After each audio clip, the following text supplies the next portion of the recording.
Hello friends, welcome to my channel Economica. I, Dr. Gopal B. Saraswat, welcome you all to my channel. The topic for discussion is questionnaire designing. In the last video, we discussed about what are the different measurement scales and how they are important. But today, we are going to discuss the questionnaire designing, its concept, the types of different questionnaire, how to prepare a questionnaire, and what are the things we need to understand and consider while drafting and designing a questionnaire. So let's start the video.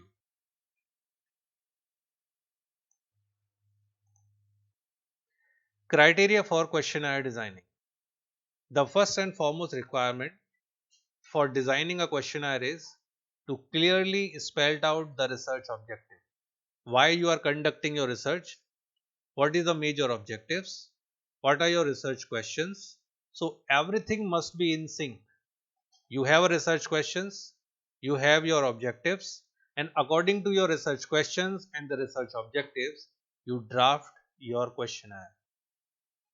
For example, if one wants to know something like what is the margin that a company gives to the retailer, this cannot be converted into a direct question, because if you ask a retailer this simple question, you will find that nobody is going to answer in a concrete manner.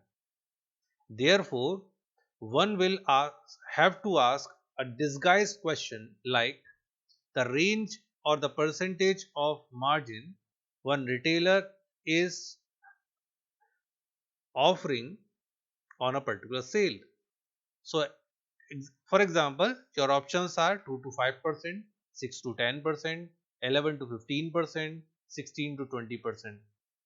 So, by doing so, if any respondent, especially the retailer, takes on 6 to 10%, by doing so, he is not revealing the exact percentage of the margin. At the same time, you are seeking the response and you are receiving the same. So, therefore, this is how the disguised questions help you out in such kind of scenario. So, criteria for questionnaire designing is based upon research questions, your objectives, and the basis of which only you will draft your research questionnaire. For questionnaire designing, it should be understand that the questionnaire must be like which engage your respondents. That should not be lengthy. By having a lengthy questionnaire, it generally found out that your respondents are unwilling to give their responses, or the chances of missing answers are highly if the questionnaire is lengthy. So, for example, a questionnaire measuring stress cannot have a voluminous set of questions because it creates fatigue for the respondents and he find himself or herself for unwilling to answer those questions. Types of questionnaire. The four types of questionnaires are there.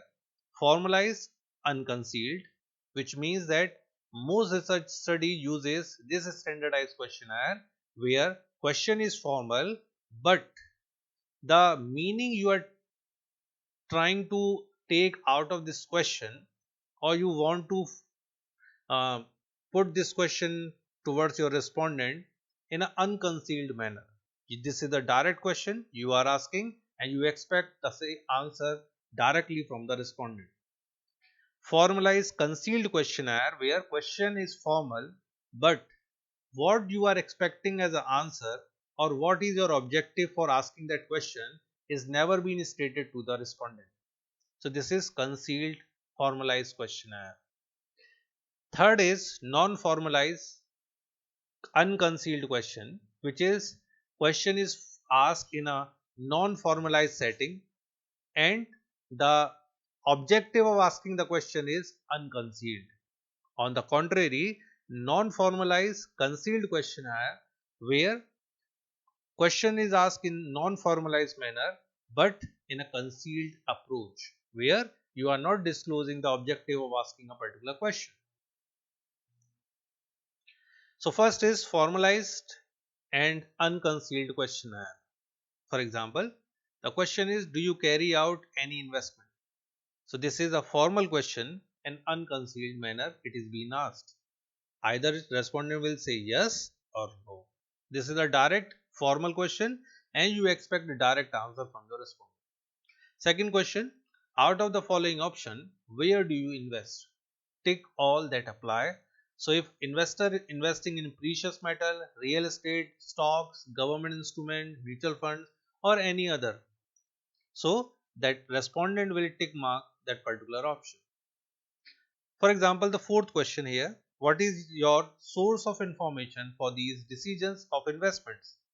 Newspaper, investment magazines, any trading portal, agent or any other person. So in that case, you are asking a direct question in a formal manner, but motive is directly communicated to the respondent. This I am asking for this particular motive. So this is formalized unconcealed questionnaire. Next one is formalized concealed questionnaire, where the question is asked in a formal setting, but the objective of asking a question is remain concealed for the respondent. So here we have a first question. First of all, I let you know that this is an example of a publication house that wants to launch a newspaper and wants to ascertain what are the journal perception and current attitudes about newspapers. Asking a direct question would only reveal the apparent information, and thus some disguised attitudinal questions would need to be asked in order to infer the responses. So here as A is equal to strongly agree, A for agree, N for neutral, D for disagree and SD for strongly disagree. So the first question the questionnaire asks, the researcher asks to the respondent is, the individual today is better informed about everything than before. So if you are strongly disagree, this means that your outlook toward the newspaper seems to be a negative one. So this is formal but concealed questionnaire. Books are the best friend anyone can have. So again, respondent, let's say, click upon agree A. So this means that that person is having a habit of reading. So like this, you are trying to judge a respondent without disclosing the objective of asking a question. So this is formalized concealed questionnaire. Next one is non-formalized unconcealed questionnaire. So here question is asked in a non-formalized manner but direct question, unconcealed. What has been the reason for the success of a lean management drive that organization have undertaken? Please specify 5 most significant reasons according to you. So this is non-formalized unconcealed. Why do you think Maggi noodles are liked by young children? So non-formalized unconcealed. How do you generally decide on where you are going to invest your money? And finally, the give 3 reasons why you believe that Commonwealth Games or 2010 have helped the country. So these are the non-formalized unconcealed questionnaires. Whereas non-formalized concealed questionnaire is having a basic difference that they are being asked in the non-formalized setting, but the objective of asking those questions remain concealed. Next is schedule. Schedule is something which you ask to a respondent or the audience during the research, where there are certain type of challenges a researcher face while circulating a questionnaire survey. So therefore they go with the schedule. So the interviewer reads out each question in the schedule and make a note of the respondent answer for the responses. This administration is called as schedule. So this means that you have this questionnaire with you, and here in this questionnaire you ask the first question to the respondent as a researcher, and whatever the answer given by the respondent you just tick mark by your own. So this means that question is being asked by the researcher itself, and the answer is also being tick marked by the respondent itself. So this is how this schedule works. So in a schedule, the interviewer reads out each question and makes note of the respondent's answer. So this is known as schedule. So in questionnaire and schedule, the basic difference is based upon three parameters. First is the population characteristics. If your population is fully educated and they have access to, for example, in nowadays we are having questionnaire survey based upon the Google form, Microsoft forms, and these are the different online forms are available. So through which we collect our responses. But what if we are in a location or in a area where the population, which is the target audience for my questionnaire survey, they are not having access to the internet? In such scenario, you can go with the schedule. Further, your population is not fully educated. Again, you have to go with the schedule rather than questionnaire. Population spread. How population is spreading means how your respondents are spread within the population. Let's say you are asking a question from the entrepreneurs, those who started by their own. This is, let's say, you have been asked to conduct a study on people in India. Those are self-made people, but these are those people those have not have any background for this any kind of higher education or something like that. They started from the basics and they develop everything with their own. So how you will access to those people? Once you have access to these people, they are not fully you found they are spread across the population. You have to find out, you have to pick and choose these respondents. So in such scenario, the schedule must be a better one. And third one is the study area, where you are conducting your study, what kind of population characteristic that particular area is having. So that decide whether you have to go with the questionnaire or a schedule. Questionnaire designing process. As I initially mentioned, that questionnaire designing starts with, first you frame your research questions. Once you framed your research question, you frame your research objectives, and then after you start with the questionnaire. So this is the process that everyone as a researcher has to adopt. The first is convert the research objectives into the information needed. So you have a research objectives now. Next, method of administrating questionnaire, whether you want to collect responses online, offline. So what kind of method you want to adopt for your questionnaire survey. The third is content of the questions, means you design your questionnaire, you find what question, which question comes first, which comes next, and the sequence of the question, what content has to be there in the question, like this.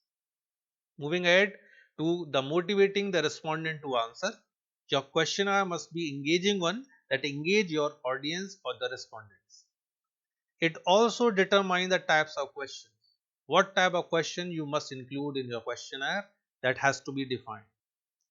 Questions design criteria. On what criteria you must include a particular type of question, that has to be defined. Determine the questionnaire structure. Here you finalize the final structure of your questionnaire, on the basis of which you try to have the reliability, which is the maximum more than 0.07, so that your questionnaire must have a good reliability, that must be excellent one. Physical presentation of your questionnaire. Pilot testing of the questionnaire. Here you collect the responses from in a pilot, conducting a pilot study, on the basis of which you collect your reliability, and if reliability is excellent, then only you can go ahead with your questionnaire. And final step is administrating the questionnaire, where you circulate your questionnaire and start collecting the responses. So these are the steps for questionnaire designing process. Next one, the determining the type of questions. We have a two type set of questions in the questionnaire: open-ended and close-ended. Open-ended question, where you ask a question and open the answer for the respondent. Respondent can answer anything against that particular question. But in close-ended question, we have a three types of options: dichotomous, multiple response, and scales. So in dichotomous, you ask your respondent to answer either in yes or no, true or false. In multiple response question, you have a set of options and you ask your respondent to tick mark or to check one or more than one options. And third is the scale based questions, where you have a scales like strongly disagree, disagree, neutral, agree, and strongly agree. And like this, on the basis of this scale, you ask your respondent to answer. So these are the two different types of questions types: open ended and close ended. Criteria for questions designing. The first criteria is you must clearly specify the issue for which you are conducting this questionnaire survey among your respondents. Use simple terminology in your questions so that it questionnaire become engaging. Avoid ambiguity in question so that your questionnaire should not be puzzled out while responding to the question. Avoid leading questions. Leading question like, do you think that working mother should buy ready to eat food when that might contain some chemical preservatives? So in such scenario, if you are asking such question, it may offend your respondent. So you avoid these leading questions. Avoid loaded questions. For example, have you ever cheated on your spouse? Or will you take dowry when you get married? Do you think your boss or superior is incompetent? These are the loaded questions and should not be asked in your questionnaire survey. Further, avoid implicit choice and assumption. For example, would you prefer to work fixed hour in a 5-day week? So at the same time you are asking you prefer fixed hours, and at the same time you are also asking 5-day week. These questions should not be there, implicit one. Avoid double-barreled question. For example, do you think Nokia and Samsung have wide variety of touch phones? So in such case, double-barrel question should not be asked in your questionnaire. Questionnaire structure. Questionnaire structure start with instruction, why you are conducting this questionnaire survey, opening questions, study questions, classification of information in your questionnaire, and finally sequential order of your questions. So here you started with giving instruction to your respondent in the beginning of your question. Opening question include the name, age, and the basic profile of the respondent. A study question include the question which is related to objective and research questions of your study, information classification, and finally the sequence of order of these questions. So this comes under the questionnaire structure.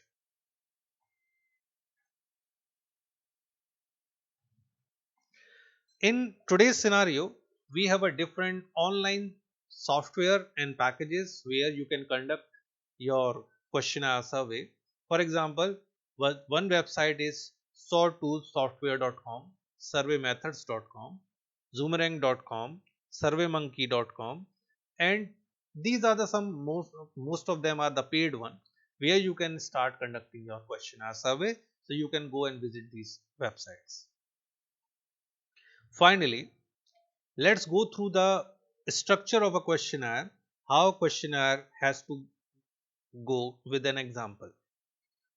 Here I am just presenting before you a questionnaire which been prepared for a travel portal. So let's go through it. This is the sequence of branching questions for determining the uses of travel portals. So this is the first question you have in your questionnaire. Have you used any travel site for your travel? So you are asking whether you are using a travel site for booking or not, yes or no. If answer is no, tabulate and terminate. You are not going to further ask any question to that particular respondent because this is not a target person for your questionnaire. If answer comes yes, you will ask, have you used this website or travel website for searching, booking, or both? If answer comes both or booking, then you can go ahead with for which site you are booking, you are searching which particular site. For example, he says MMT, make my trip. So the again further it goes with the evaluate on the attributes and feature under study. Then you will ask the study questions from that particular respondent. If the answer comes no, not MMT, not make my trip, then any other brand. Then which brand you are using? Any other brand? If MMT, then the same one. Otherwise, you will ask prompt MMT, no or yes. When you search whether it prompt MMT or not. If no or if yes, whatever the answer comes, you will ask it an again question. Similarly, when you ask you have used it for search, booking and both, if answer comes both or booking, you will go with this particular one. Otherwise, you will go with me search only. So here you are only using for search. In that case, you will ask another question. Why have you not used it for booking? List the reasons. Whether unsafe, confusing, do not know how to use it. If answer comes no, then classify the question on the basis of gender, age, education, profession, income and travel behavior. And further, if here the answer comes yes, so you will evaluate with the attributes. Here the list of reasons, answer comes yes, then any other recommendation you have as a researcher for make my trip, you will ask that one. And by doing so, you also ask 5 plus 5 questions on attitude related to traveling and internet security. So this is how you will prepare a questionnaire or a travel portal, and like this you conduct the same. I hope you like my video. Thank you for watching.